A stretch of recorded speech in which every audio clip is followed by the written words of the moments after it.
Students, I am Professor Neeta Fulchand Gaikwad. Welcome in our free education channel English Master. Dear students, आजच्या या lecture मध्ये आपण अभ्यास करणार आहोत class 11 English textbook series unit number 1 चा lesson number 1.3 the call of the soil a scent of rice. आणि याला मी पार्ट 2 मध्ये डिवाइड केलेला आहे बिकॉज हे लेक्चर थोडं लेंदी आहे. So I have divided this lecture into two parts. This is the part 1 which today we are going to learn. So let's learn the part 1, the call of the soil, a scent of rice, with full explanation in Marathi, word to word, line to line आपण explanation पाहणार आहोत. आणि सगळ्यात महत्त्वाचं म्हणजे की याचा जो अर्थ आहे, the call of the soil. Soil म्हणजे काय तर माती, ठीक आहे. आणि a scent of rice, rice म्हणजेच काय तर तांदूळ. अ सेंट ऑफ राईस म्हणजे तांदळाचा सुगंध. आणि the call of the soil म्हणजेच मातीची साद, मातीची साद तांदळाचा सुगंध आहे, हा याचा अर्थ होतो. सो चला सुरुवात करूया. आणि thanks a lot for your love and support dear students and parents to our English master channel.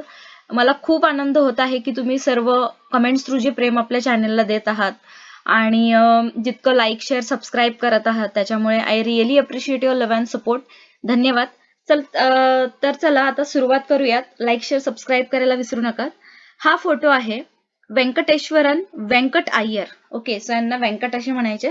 So Venkateshwaran Iyer हे याचे लेखक आहेत. He is writer of this lesson.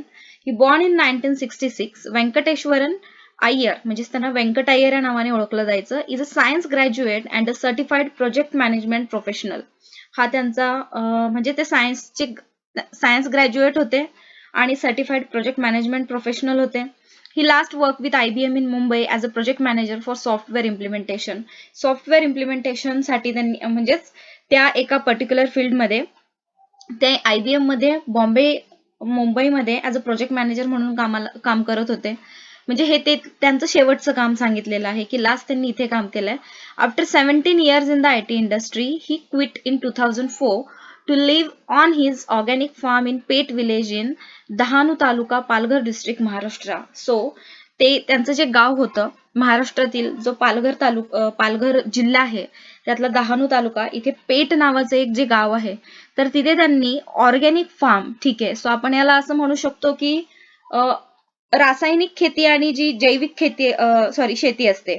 Organic म्हणजेच काय की जैविक किंवा सेंद्रिय आपण म्हणूया, जैविक शेती. तर त्यांनी 17 वर्ष IT इंडस्ट्रीमध्ये काम केल्यानंतर 2004 मध्ये जॉब सोडला आणि नंतर ते आपल्या शेतीच्या म्हणजेच त्यांना त्या क्षेत्रात जी आवड होती, ठीक आहे, सेंद्रिय शेतीच्या त्यांच्या आवडीकडे ते वळले.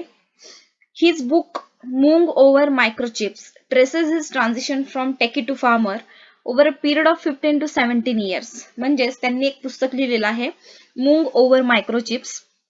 तर याच्यातून त्यांचा जो प्रवास आहे म्हणजे एक टेक्नॉलॉजीचे जे म्हणजे ते IBM मध्ये as a project manager software implementation साठी होते. सो टेक्नॉलॉजीतून ते फार्मिंग फील्डकडे कसे वळाले म्हणजे टेकी टू फार्मर त्यांचा तो प्रवास त्याच्यामध्ये आहे.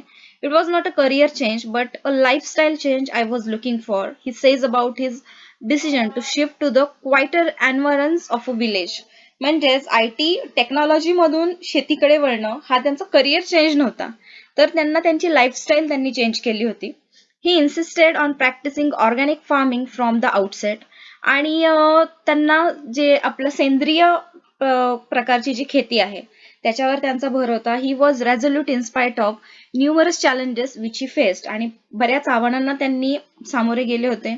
Today not only does he deliver lectures on an organic farming, म्हणजे आता ते नुसतं ऑर्गॅनिक फार्मिंगवर लेक्चर्स देत नाहीत बट ऑल्सो अजून had joined hands with the organic farmers and NGOs working in the organic field to propagate organic farming to ensure that the land at least is not ravaged while then try to make a living out of agriculture.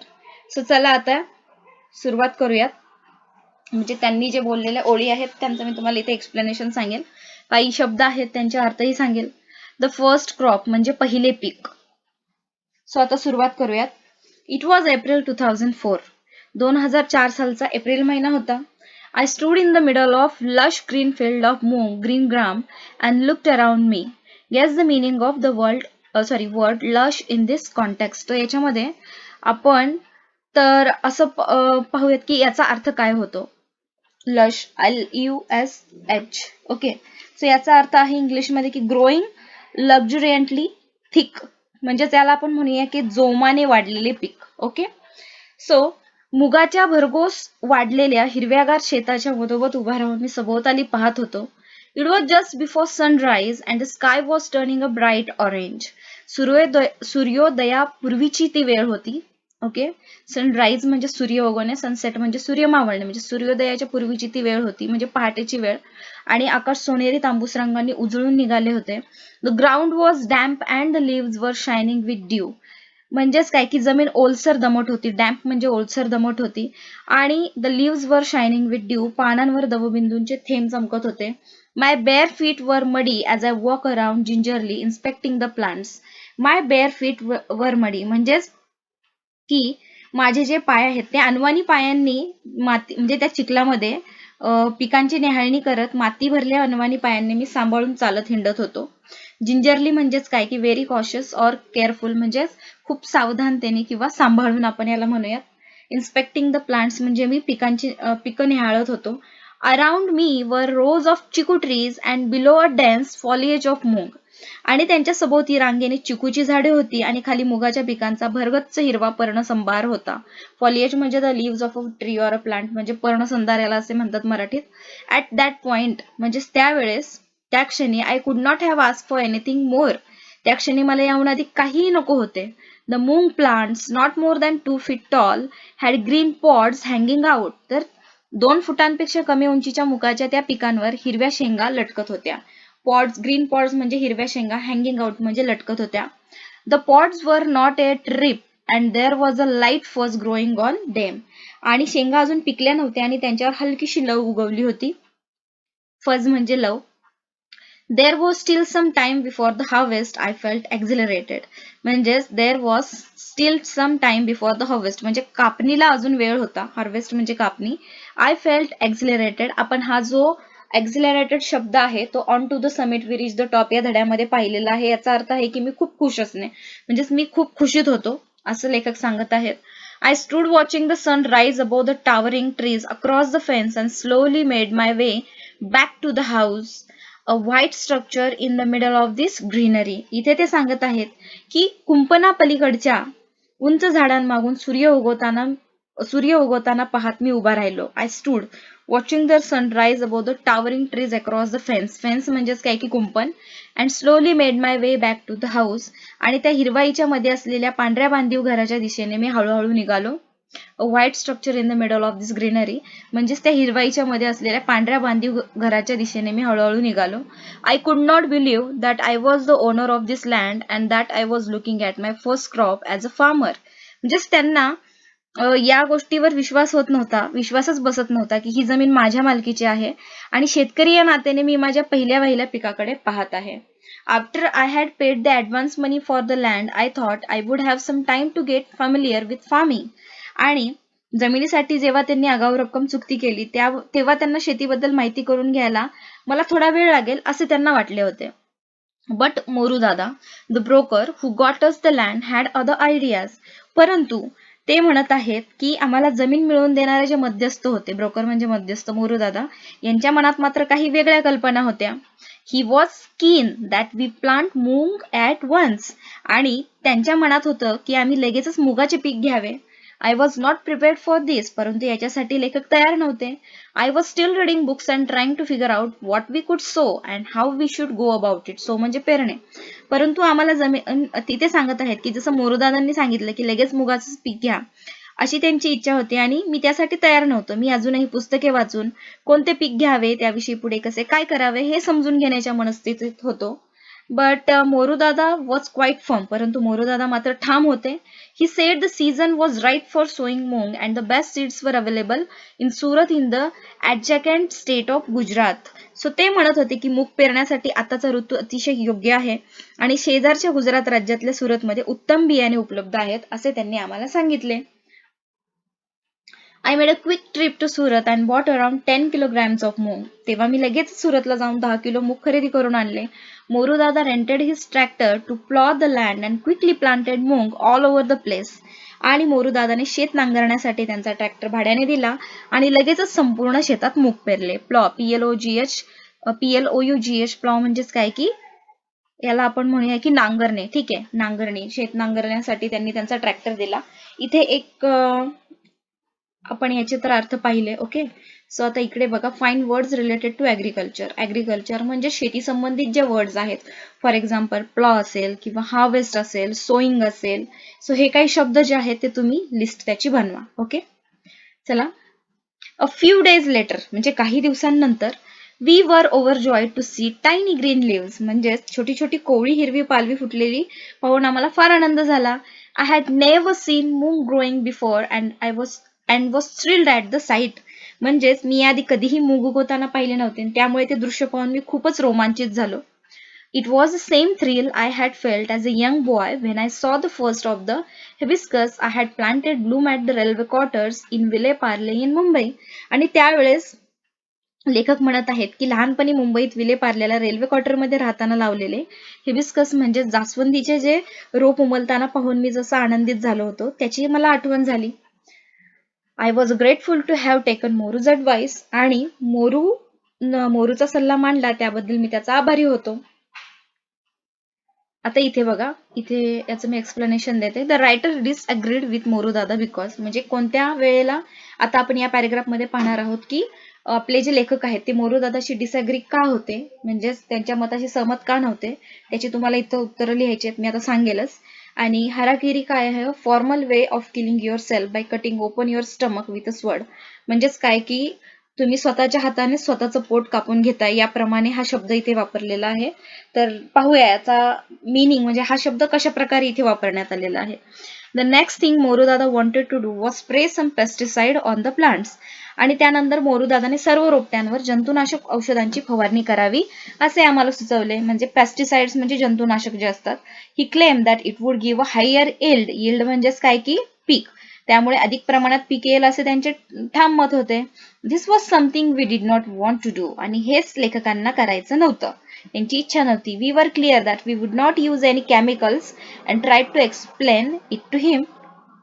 आपण कुठल्याही प्रकारचे रसायने वापरायची नाहीत असे आमचे स्पष्ट मत होते आणि ते त्याला समजावण्याचा आम्ही प्रयत्न केला. He reacted as if we had suggested harakiri. म्हणजे इथे लेखक सांगत आहेत, मात्र यावर त्याने आम्ही जणू काही हाराकिरी करत आहोत अशी प्रतिक्रिया दिली. जणू काही उघड्याने, म्हणजे कोणता तरी माणूस स्वतःच्या हाताने चाकूने स्वतःचं पोट कापून घेतोय असं ते एक वर्ड तिथे आलेलं आहे की स्वतःचं नुकसान करून घेतोय. याप्रमाणे मोरूदादा रिॲक्ट झाले. का तर त्यांनी पेस्टिसाइड्स प्लांटवर मारण्यास नकार दिला म्हणून. It took a lot of convincing to ensure that Morudada and his friends did not use any chemicals on the farm. आणि मोरूदादा आणि त्यांच्या मित्रांनी शेतावर रासायनिक औषधे वापरू नयेत हे त्यांना पटवून देण्यासाठी आम्हाला खूप धडपड करावी लागली. They refused to understand how crops could grow without sprays. आणि या फवारणीशिवाय ही पिके वाढू शकतात हे मानायला ते काही केल्या तयारच होत नव्हते. Contrary to what everyone had told us, nature did her job and she needed no bribes to get the work done. इथे लेखक म्हणत आहेत की सर्वांनी आम्हाला सांगितले त्याच्या अगदी उलट की निसर्ग देवतेने कोणत्याही आमिषाशिवाय आपले काम चोख पार पाडले. Soon it was harvest time and we managed a respectable 300 kilograms. आणि कापणीची वेळ लवकरच आली आणि 300 किलो इतके पीक मुगाचं उत्पन्न, प्रचंड उत्पन्न त्यांना झालं. I am awful lot of moong and with it a lot of confidence. आणि प्रचंड आत्मविश्वास, आणि त्याच्यामुळे त्यांना प्रचंड आत्मविश्वास त्यांच्यामध्ये निर्माण झाला, कारण त्यांनी 300 किलो मुगाचं पीक घेतलं होतं. Now I was certain the land was fertile and that it was possible to grow crops without chemicals. आणि इथे लेखक म्हणत आहेत की आमची जमीन सुपीक आहे. फर्टाईल म्हणजेच सुपीक असणे. ठीक आहे, फर्टाईल म्हणजे सुपीक. And that it was possible to grow crops without chemicals. आणि रासायनिक औषधांशिवाय पीक काढता येऊ शकते याची आम्हाला खात्री पटली. It was a major morale booster. आणि मनोबल वाढवण्यासाठी फार मोठी गोष्ट होती. मॉरल म्हणजे मनोबल, बुस्टर म्हणजे वाढवणे. मनोबल वाढवण्यासाठी ही खूप मोठी गोष्ट होती. The scent of rice. आता इथे याच्यामध्ये एक दुसरा पार्ट आहे, तो म्हणजेच द सेंट ऑफ राईस, भाताचा सुवास. राईस बद्दल म्हणजेच राईसच्या याच्यामध्ये थोडक्यामध्ये त्यांनी एक राईसचा प्रकार आहे त्याच्याबद्दल माहिती दिलेली आहे. चला जाणून घेऊयात. The first year I was late for the rice sowing season and had to resort to growing the GR4 variety that was short term and recommended by the agricultural officers at Kosbad. म्हणजे पहिल्या वर्षी भाताचे पीक घेण्याच्या हंगामासाठी मला उशीर झाला, त्यामुळे कोसबाडच्या ऑफिसरांनी सुचवल्याप्रमाणे GR4 या जातीचे अल्पकालीन पीक लावण्याशिवाय मला पर्यायच नव्हता. शॉर्ट टर्म म्हणजे अल्पकालीन पीक. The next year we decided that we would start early and try to find some good traditional. आणि मग त्यांनी काय केलं की पुढच्या वर्षी मात्र लवकर सुरुवात पुढच्या वर्षी मात्र लवकर सुरुवात करावी आणि भात पिकवण्यासाठी एखाद्या चांगल्या पारंपरिक, ट्रॅडिशनल म्हणजे पारंपरिक variety of rice to grow, की पारंपरिक भाताची जात शोधण्याचा प्रयत्न करावा. We had read about traditional varieties of rice and knew that they did not require very high inputs of fertilizers. आणि तेव्हा एखाद्या चांगल्या पारंपरिक भाताची जात शोधण्याचा प्रयत्न करावा असे त्यांनी ठरवलं. आणि भाताच्या पारंपरिक जातींविषयी माहिती आम्ही वाचली होती आणि त्यांना जास्त प्रमाणात खतांची आवश्यकता लागत नाही हे त्यांना माहिती होतं. आता इथे बघा, the writer wanted to grow the traditional variety of rice because, याचं कारण तुम्हाला आता पुढे मिळेल. And the writer almost gave up hope of finding the desi variety of rice because, याची सुद्धा कारण मी सांगणार आहे. व्यवस्थित लक्ष द्या, पॉइंट नोट डाऊन करा, नोट्स काढा आणि उत्तर लिहा. ठीक आहे. सो इथे ते काय म्हणत आहेत की we had read about traditional varieties of rice and knew that they did not require very high inputs of fertilizer. So याचं तुम्हाला पहिलं आन्सर तर इथे मिळालंच असेल की traditional variety of rice did not require very high inputs of fertilizers, की त्यांना जास्त आपण काय म्हणतो की भात म्हणजेच जास्त प्रमाणात त्यांना खतांची आवश्यकता लागत नाही. फर्टिलायझर्स म्हणजे खतं. This would also quite strong and resisted pest. आणि ते म्हणत आहेत की आवश्यकता लागत नाही हे तर त्यांना माहितीच होतं. त्या खूप बळकट प्रकारच्या जाती होत्या आणि कीटकांशी मुकाबला करू शकणाऱ्या होत्या. We were sure that it was this type of rice that would grow well in our farm where we did not use any chemicals at all. आणि कोणत्याही प्रकारची रासायनिक खतं आम्ही वापरत नसल्यामुळे आमच्या शेतात अशा प्रकारच्या भाताचे चांगले पीक येईल याची आम्हाला खात्री होती. Our previous year's experience and low yield had taught us a lesson and we were sure we would not plant hybrids this year. आणि आमच्या आदल्या वर्षाचा अनुभव आणि कमी उत्पन्न यातून धडा घेऊन आम्ही यावर्षी संकरित धान्य पेरणार नाही यावर ठाम होतो. ठीक आहे. सो इथे बघा, हायब्रिड्स म्हणजेच काय की संकरित धान्य. आता पुढे पाहूया. इन एप्रिल 2005 की 2005च्या एप्रिल महिन्यामध्ये we started to look for a good variety of traditional rice. पारंपरिक भाताच्या म्हणजेच जे पीक होतं, भाताची जी जात होती ते शोधायला आम्ही सुरुवात केली. It was one of our neighbours in the village, a businessman from Mumbai who own land who suggested that we plant local scented variety of rice. आणि गावातील शेजाऱ्यांपैकी एका मुंबईच्या उद्योगपतीची गावात जमीन होती आणि त्यांनी तांदळाच्या एखाद्या स्थानिक सुवासिक जातीची पेरणी करावी असे आम्हाला सजेस्ट केले होते, म्हणजे सुचवले होते. Most of the farmers in and around the village. आणि त्या गावातील, ठीक आहे, पेठेतील आणि आसपासच्या गावातल्या बहुसंख्य शेतकऱ्यांनी had switched over to hybrids, की संकरित पिके घेण्यास सुरुवात केली होती. The younger generation of farmers thought I was crazy to ask for the desi variety as they called it. आणि शेतकऱ्यांची ही तरुण पिढी आम्हाला त्यांच्या मते देशी असलेल्या जातीचा आग्रह धरताना पाहून विचित्र आणि जरा थोडं विक्षिप्त समजू लागली होती. My regular visits to the village around searching for a good traditional variety also did not yield any results and we were almost giving up hope. आणि एखादी चांगली पारंपरिक भाताची जात मिळवण्यासाठी आजूबाजूच्या गावांमध्ये आम्ही खूप खेपा मारूनही त्यातून काहीच निष्पन्न झाले नाही. त्यामुळे आम्ही आमची उमेद जवळपास सोडून दिली होती. Mention the varieties of rice from the passage. त्याच्यामध्ये कोणकोणत्या व्हरायटी आलेल्या आहेत त्या तुम्ही लिहायच्यात. Okay. I decided to give it one last try and spoke to Baban's father and some other elders. एक शेवटचा प्रयत्न करायचं मी ठरवलं आणि बबनच्या वडिलांशी आणि इतर काही ज्येष्ठ लोकांशी मी बोललो. आफ्टर मेनी मिनिंगफुल कॉन्व्हर्सेशन्स, म्हणजेच बऱ्याच अर्थपूर्ण चर्चेनंतर, दे मेन्शन द नेम ऑफ कसबाई. आणि त्यांनी कसबाई या नावाचा उल्लेख केला. ठीक आहे. तुम्हाला याचं उत्तर एक तर मिळालं इथे, Kasbai. Kasbai is a traditional long grain rice variety which has a distinct aroma though much milder than basmati. दुसरं उत्तर मिळालं बासमती. ठीक आहे. म्हणजेच व्हरायटीच्या आपण राईसच्या व्हरायटी आहेत ह्या. तर इथे बासमतीपेक्षा बराच सौम्य पण तरीही स्वतःचा विशिष्ट सुगंध असलेली कसबाई ही एक लांब दाण्याच्या भाताची जात आहे. अरोमा म्हणजेच आपण त्याला असं म्हणूया, वेर इज द वर्ड, की सौम्यपणा. ठीक आहे. डिस्टिंक्ट अरोमा म्हणजे त्याचा एक वेगळा विशिष्ट सुगंध होता. अँड माइल्डर दॅन बासमती म्हणजेच बासमतीपेक्षा हा तांदूळ एकदम असा सॉफ्ट होता. It's a long duration crop and most of the older people remember growing it years ago. आणि हे जे पीक होतं ते दीर्घ कालावधीने होणारे पीक आहे आणि अनेक वर्षांपूर्वी त्याचे पीक घेतले जात असल्याचे बऱ्याच ज्येष्ठ व्यक्तींना म्हणजे आठवत होतं. But they all shook their heads when I asked them about the seeds and told me that it had disappeared म्हणजेच की लुप्त होणे.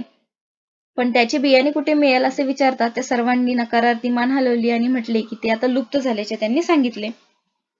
सो स्टुडंट्स, आता इथून पुढे आपण पाहूया दुसऱ्या पार्टमध्ये की कसबाईचं ते पीक त्यांनी कसं शोधून काढलं आणि त्यांनी शोधून काढल्यानंतर त्यांचा जो प्रवास होता, ती एक विशिष्ट दुर्मिळ जात तांदळाची शोधण्यासाठीचा, तो पार्ट 2 मध्ये आपण शिकणार आहोत. सो मला वाटते की तुम्हाला अतिशय उत्तम रीतीने किंवा चांगल्या प्रकारे हा लेसन जे आहेत क्लास 11चे आणि त्याप्रमाणे 12चे सुद्धा आम्ही अपलोड केलेले आहेत समजत आहेत. So do study and all the best for your exams also. सो आपण लवकरच भेटूयात पार्ट 2 मध्ये. तोपर्यंत take care of your self, family and friends. Thank you so much and bye.